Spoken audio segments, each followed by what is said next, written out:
respiration par les chakras. Une pratique encore plus sacrée est celle de la respiration des chakras.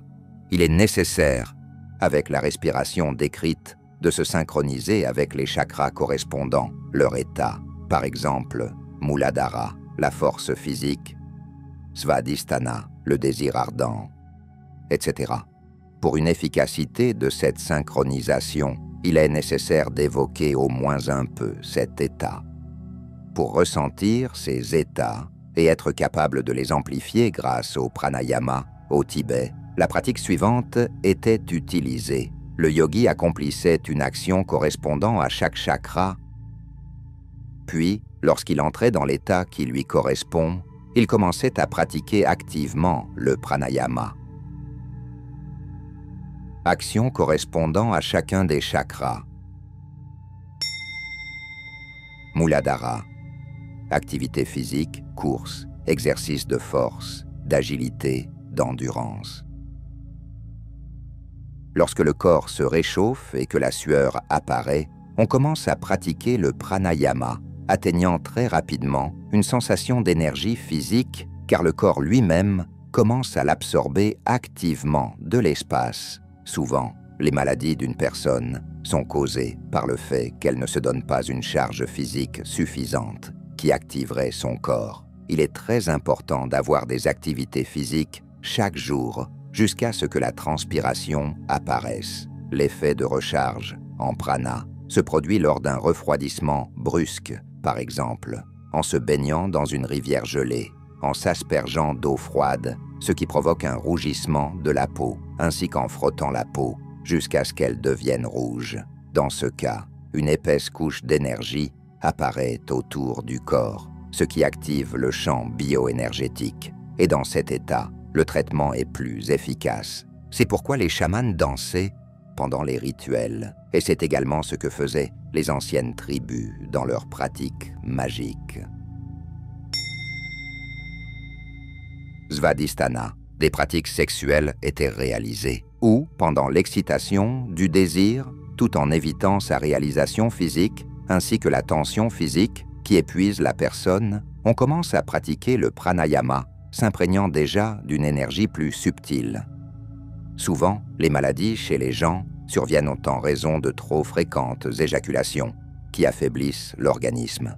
Les rapports sexuels, ennuyeux, ont un impact encore plus néfaste. Mais également l'absence de réalisation sexuelle sans la capacité de transformer et d'utiliser l'énergie sexuelle est tout aussi négative. Manipura, le centre émotionnel inférieur, le centre de l'activité sociale. En entrant dans une situation de rôle de roi, d'aristocrate, etc., le yogi active le chakra et le remplit de l'énergie correspondante. Une personne s'affaiblit constamment et sans raison en occupant le rôle de subordonné, humilié, qui doit tout aux autres. À la vue de l'aura de ce sujet, on peut immédiatement voir la déformation et la distorsion du corps vital. Il est nécessaire de développer une juste perception de son existence, libre, indépendante, forte. Tu es le centre de ton existence et il n'est pas nécessaire de se sentir humilié et contraint.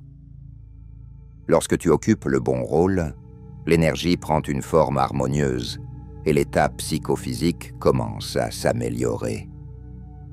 L'un des moyens les plus puissants de progression et de guérison est la méditation sur sa propre individualité, la prise de conscience de son unicité dans ce monde, de sa singularité.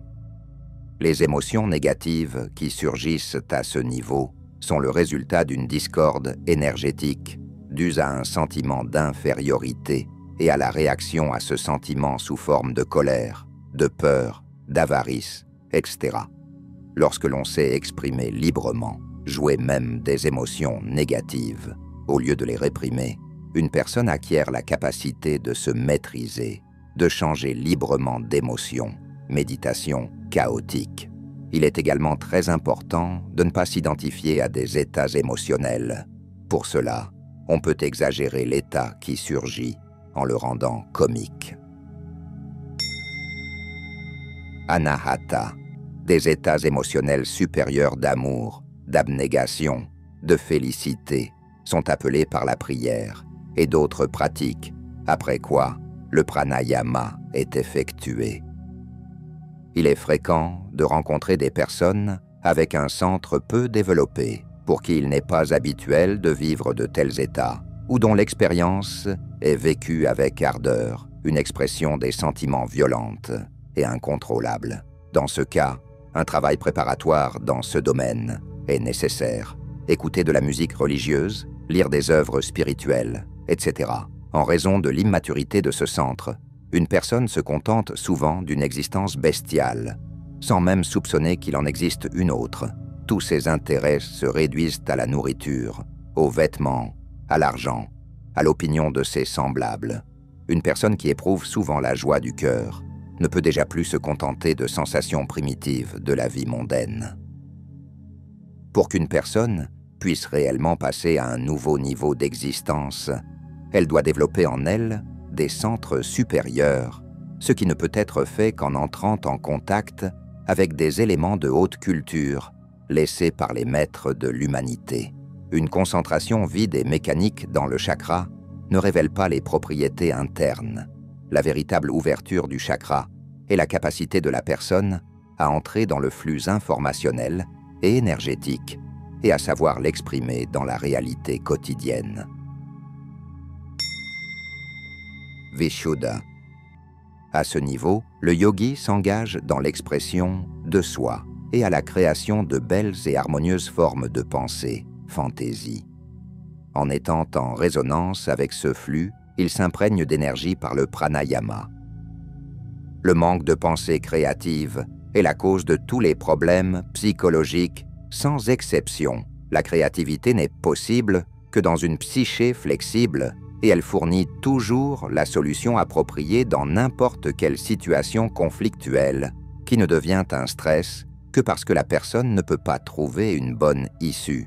Elle se sent acculée, mais il existe une sortie de chaque impasse pour ceux qui ont développé en eux une imagination flexible et créative. Ajna est responsable de l'intention, de la pensée logique qui organise tout en une ligne. Le yogi s'occupe de construction philosophique, cherchant une compréhension complète. Il dirige tout son être vers cet objectif. En s'immergeant dans le flux de la volonté universelle, il absorbe sa puissance. La faiblesse d'Ajna est observée chez toutes les personnes mentalement malades, les possédés, etc.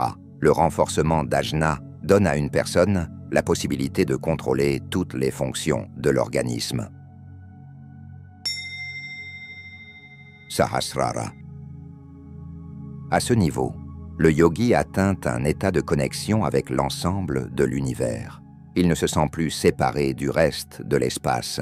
Il atteint la sagesse détachée, la compréhension complète et l'appréhension de tout, et il reçoit l'énergie de tout le cosmos. Dans cet état, une communication avec Dieu est possible. Dans tout autre état, une personne semble parler, prier pour elle-même. Elle est fermée, et sa supplication n'atteint pas Dieu, mais étant unie avec Dieu, elle est lui-même.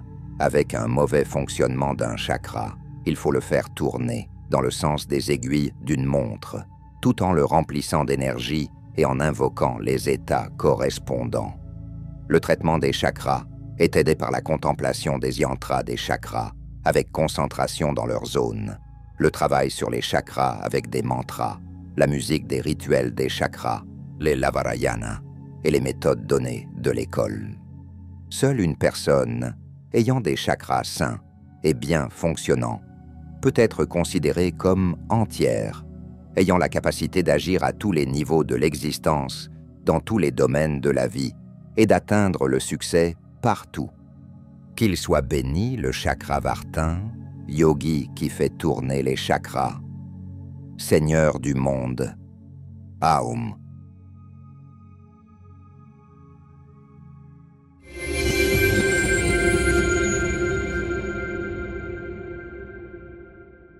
Pendant cette période extrême, où le destin de la planète entière est en jeu, il est très important que la connaissance des anges et des esprits de lumière se propage le plus rapidement possible à travers le monde et atteigne des milliers de personnes. De cette façon, nous pouvons changer l'avenir de toute l'humanité. Alors nous nous tournons vers toi, chère âme de lumière. Partage la connaissance concernant nos livres sages et nos films. Partage les liens vers des vidéos ou des dessins animés. Tout cela est disponible et gratuit. Invite les femmes à des pratiques individuelles, des webinaires et des séminaires, et le grand esprit de lumière t'aidera, à toi et à ta famille, en dirigeant une énorme quantité d'énergie pour réaliser tous tes désirs. Les esprits lumineux et les anges t'aideront, à toi et tes proches dans tous les domaines. Le fil de la lumière et de l'amour de ton cœur atteint le cœur des femmes en recherche. Et la création du bien, la diffusion de la connaissance de lumière dans le monde commence. Rejoins cette mission de lumière. Aide les gens et Dieu t'aidera.